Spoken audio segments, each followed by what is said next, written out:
Morning, everybody. Welcome to day 9 of our March Micro Minimizing Challenge. I hope you've been following along for the last week and a bit. Today, I'm going to be talking about pet supplies and toys. So, mostly I'm going to be talking about dogs because I have dogs and that tends to be where my frame of reference is. But I mean, this could apply to cats, rabbits, ferrets, birds,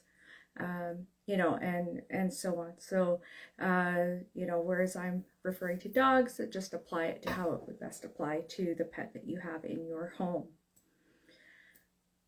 So today I'm going to challenge you to pull out all of your pet's toys, supplies, harnesses, equipment, wherever you have them stashed in your home, and bring them all out where you can really assess them and see clearly just how much stuff you actually have. Starting with toys, you're immediately going to remove any toys that are broken. Okay, there's no point in keeping toys, even if it's their favorite. Broken toys have pieces that break off, pieces they can choke on, swallow, get in their stomach, upset their digestive system. It's just not healthy. So if the toy is broken, toss it out. I did work with a professional trainer, and she taught me a couple things about toys that I'm going to pass on to you because I thought it sounded really reasonable. The best toys, especially for dogs, are the rubbery kind. So for brand names, toys like Kongs or Nylabone, they are kind of rubbery in nature. And the reason that those are the best toys for your dogs is, one, they're super tough. I know somebody out there is going to have a story about how their dog destroyed a Kong. Yeah, that's a tough dog if they destroyed a Kong, that's for sure. But they are the best toys. One of the reasons is that you don't really have anything else in your home that is similar to that kind of rubber. Okay, so if, let's say, your toddler has a stuffy and your dog has a stuffy, right? And your dog loves his stuffy, and then your dog gets in trouble for taking the stuffy away from the toddler. Because a stuffy is a stuffy to a dog. They don't understand, and they're just confused why they're allowed to have this stuffy but not allowed to have that stuffy, because the texture is the same. Okay, so it really helps your dog's confusion and understanding of, this is mine and I'm allowed to play with this, and this is not mine, I'm not allowed to play with that because the texture is different. Okay. The other piece of advice that she gave me is about toys, squeaker toys, that don't leave your dog unattended with certain toys. So one is squeaker toys, because if they get the squeaker out again, they can choke on it, or you can swallow it, can cause problems. So don't leave them unattended with squeakies. The other one is rope toys.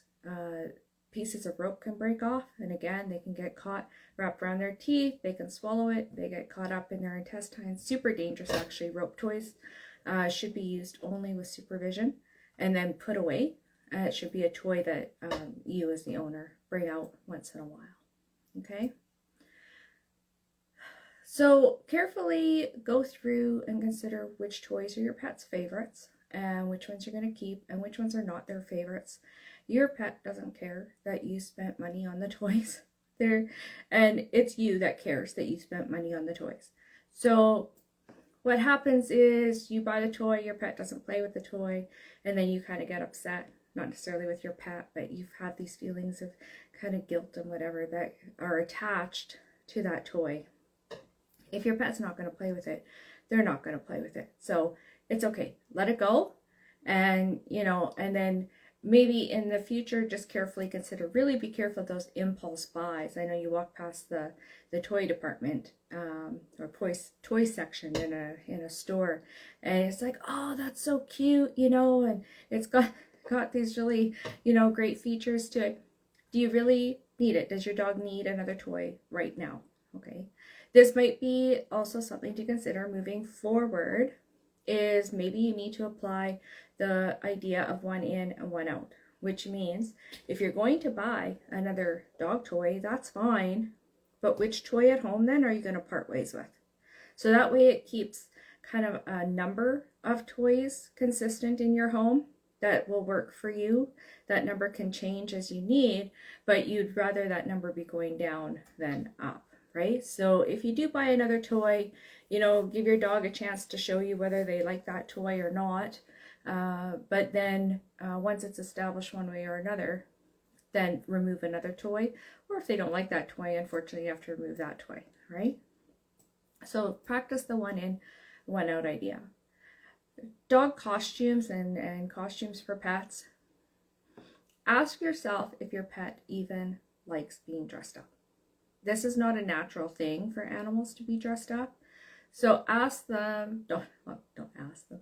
Obviously you're gonna watch their body language, watch their demeanor, watch how they respond to being dressed up. If they don't like being dressed up, don't waste your money on the costumes, right? We have a couple of costumes, and after Halloween this past year, I said to my husband, I said, you know, I said it's Halloween and we didn't even think to put the costumes on the dogs. So why do we have those costumes, right? No point. If you're not even going to think of using the costumes at a time when you should use the costumes, and I don't think my dogs really like being dressed up. They last a few minutes and then they're like, no, take it off. So there's no point in having costumes for my dogs in my home, and they need to go. So for organizing, once you've gone through, oh, I should mention that you're also going to go through your supplies. So how many collars do you have for your dogs? How many leashes? How many harnesses? This kind of thing, the actual supplies that you use, right? So go through those as well. Determine how many you actually need. For us, we have the extended leashes. You know, one of each of our dogs has an extended leash that they, you know, can go out when we're walking.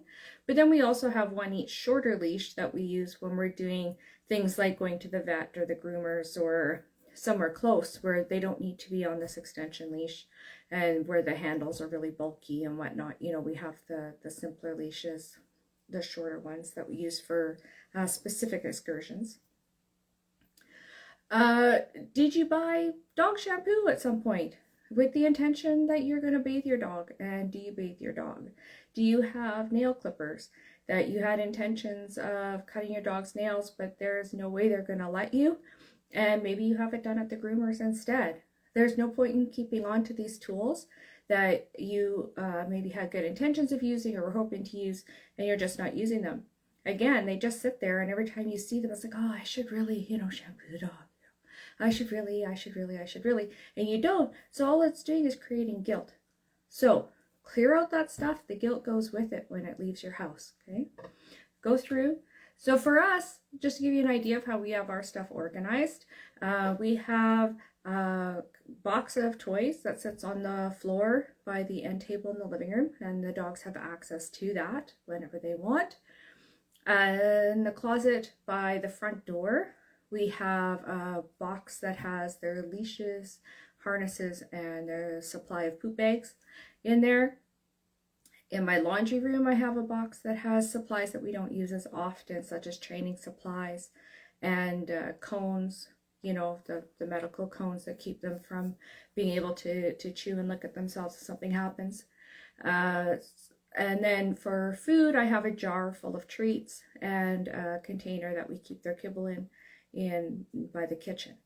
So you can decide if you want stuff, if it's easier to have stuff kind of in different places in your home to make it easily accessible for you, or do you have everything in one place, you know, and it works in your household better to have everything kind of in one area for your pets. That's up to you to decide. So go through your items and be, you know, really ruthless about, do you really need this? Do you really use this? Do you, you know, what are the chances you're going to use this in the future? When was the last time that you used this item, right? Do you really need to keep it? So if you have any questions, of course, you can always DM me or go through my website, send me a message. I'm more than happy to chat with you about organizing your items. And have a great day. I'll see you tomorrow.